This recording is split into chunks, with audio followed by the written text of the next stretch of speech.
thought of destroying a film is something that I went over in my head quite a lot before doing so. I mean, I am the legal owner of that material as it stands. I am able to do what I want with it. Um, these are the thoughts that I was having before I did what I did. This There's a certain thrill that comes from the various thoughts of what can be done with such an item. It's a similar feeling that comes with writing the lives of fictional characters. That power, that influence you have over something and how it will be seen by others can be, exhilarating. It's not what fuels my practice, but it is something that is sometimes there, and it's hard to not acknowledge. Previously, I have edited, rewritten, and altered pre-existing media, all to explore what can be meant by the author. But I have kept in mind that when I acquire this media, I hold a certain responsibility to it. When I stripped it, I didn't do so without reason. It doesn't mean it's something that I feel good about.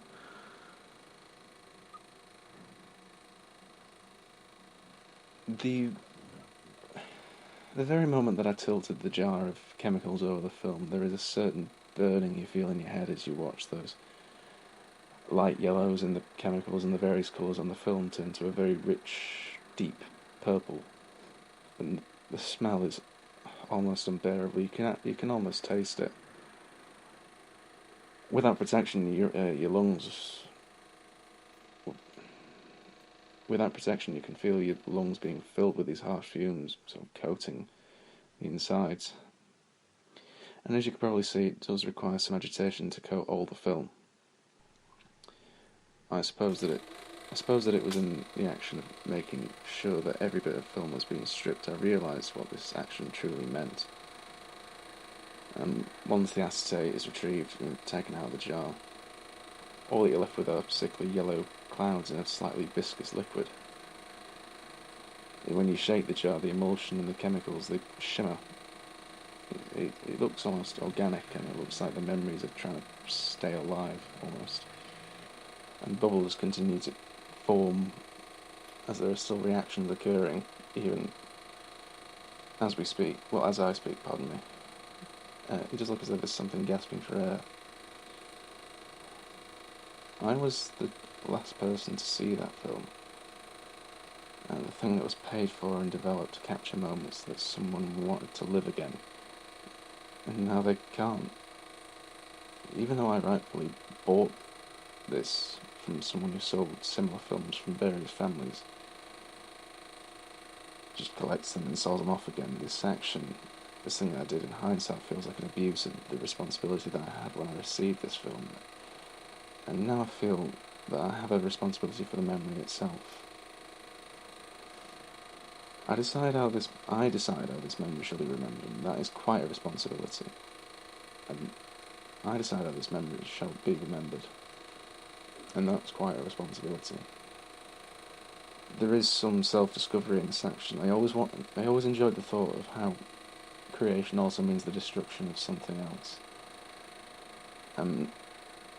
Something different that has come out of the ordinary. The horrible thing is that I can see now. The horrible thing is that I can now see that sometimes you, or I should say, I sometimes am able to fully understand the worth of something once it's gone. There is that old saying that you don't know what you got till it's gone, but the memory of what was on that film still stays with me and everyone in the film who is still with us, and anyone who saw the film before it came to me.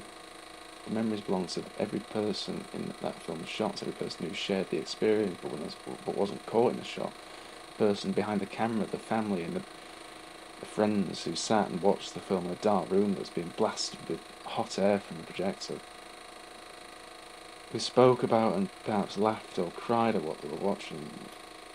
When you come to that realisation that the emotion that held these images is still floating in the jar, it's now just a solidification of what I remember from seeing it. And nothing lasts forever, but nothing's truly gone.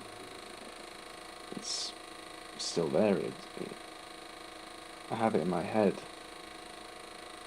and I don't know who else holds those images in their head from memory, but I'm the last. I might. It's the potential that I might be the last one.